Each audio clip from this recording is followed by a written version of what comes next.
दोस्तों नमस्कार। मैं हूं Sunil Verma. Bang on channel में आपका स्वागत है। लास्ट वीडियो में मैंने जिक्र किया था कि बच्चे एडोलसेंस से लेके और 18-19 साल तक के बच्चे कैसे सुसाइड कर रहे हैं और उसके क्या रीजंस हैं। अब मेरा फोकस जो है वो गया है जो डावरी डेथ्स हैं। आपने नोटिस किया होगा क्योंकि चर्चा में तो कम केसेस आ पाते हैं।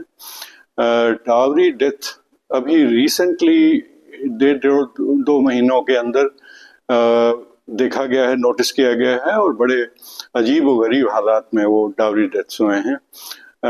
मुझे ये समझ में नहीं आता कि आखिरकार इन चीज़ों की वजह क्या है। एक कॉमन मैन भी सोच सकता है कि आज के ज़माने में भी क्यों ऐसा हो रहा है कि लड़कियां मारी जा रही हैं, बहनें मारी जा रही हैं और इस तरीके से बहुत ही सोचनीय विषय है। तो मैंने सोचा कि आप लोगों से ये चीज़ साझा करूं, अपने जो एंग्जाइटी है मेरे मन में उसको साझा करूं और देखूं कि क्या इसका विकल्प हो सकता है। मेरे समझ में जो तो तीन चीज़ें आई हैं वो मैं आपके साथ शेयर करूंगा।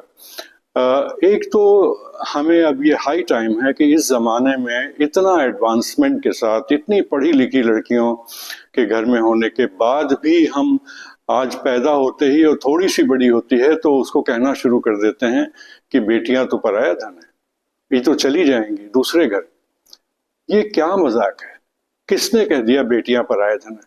आजकल तो बेटियां इतनी ज्यादा सेंसिटिव और सेंसिबल हो गई हैं कि वो इवन आफ्टर मैरिज अपने ससुराल को भी संभालती हैं और अपने मायके को भी संभालती हैं। इतनी सेंसिबिलिटी है। फिर पेरेंट्स के मन में ऐसा क्यों है कि ये लड़कियां जो हैं वो पराया धन है?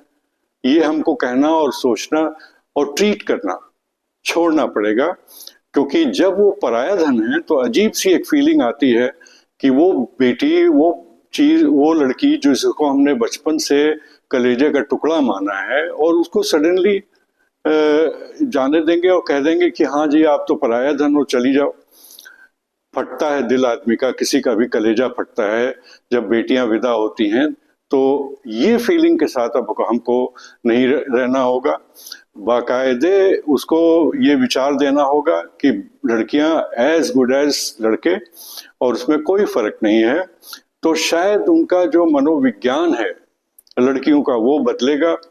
मुझे ऐसा लगता है कि लड़कियां भी ये सोचने लगती हैं कि शायद शादी के बाद उनका अपने पेरेंट्स और मायके पे इतना हक नहीं रह गया जितना पहले हुआ करता था। सोचिए ये कितना डेंजरस है।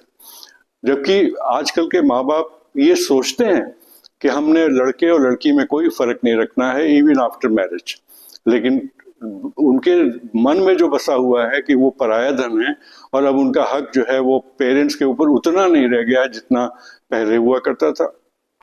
बहुत शर्मनाक है। मैं कहना चाहूंगा कि उतना ही हक है, सब कुछ है।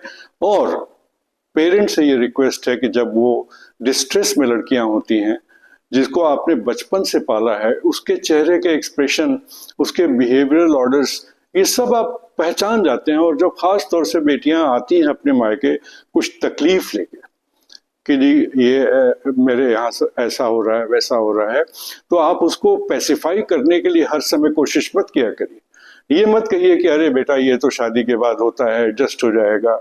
ये कभी एडजस्ट नहीं होता है। अगर उसने कहा है तो बहुत आसानी से फर्स्ट सेकंड एपिसोड में नहीं कहा होगा। उसने पूरा पूरा देख के समझ के, जब उसके पास कोई विकल्प नहीं बचता है, तब वो अपने पेरेंट्स से कहती है ये बात कि हमारे जो भी डिस्कम्फर्ट है घर में या जो इश्यूज हैं डावरी को लेके वो इस तरह से हैं, डिमांड्स हैं। तो आप एज पेरेंट्स कभी ये मत कहिए कि बेटा कोई बात नहीं, एडजस्ट कर लो, घर ऐसे नहीं चलता, टूट जाता है। ये सब बातें फालतू की हैं।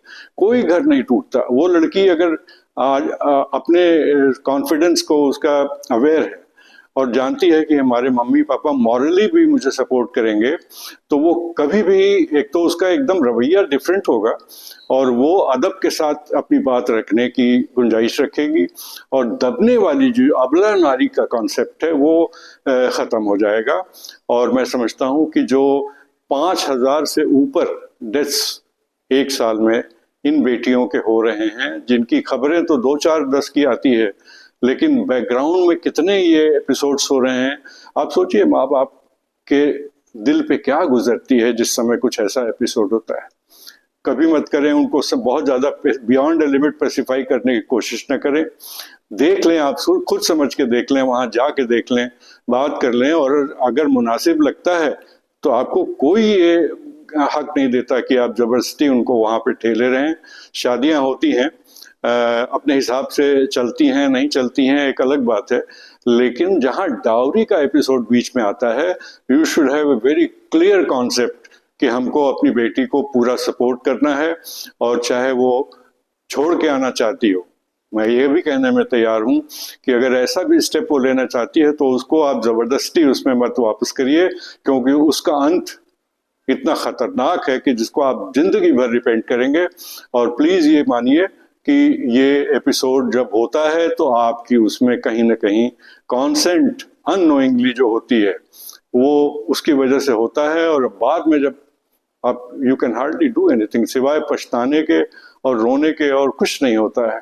प्लीज समझिए और अपने रवैये को बेटियों के प्रति थोड़ा सा चेंज करिए, और उनको ये कॉन्फिडेंस दीजिए कि अगर आपको कोई भी तकलीफ है बच्चे तो आप हमें बताएं और we will try to sort it out, और जो उसका सही सोल्यूशन है वो हम निकालेंगे, बनिस्बत इसके कि हम आपको वहाँ पे पुश करें और आप जाके एक ऐसी दशा को प्राप्त हो जो सोच के भी सिहरन हो जाती है शरीर के अंदर।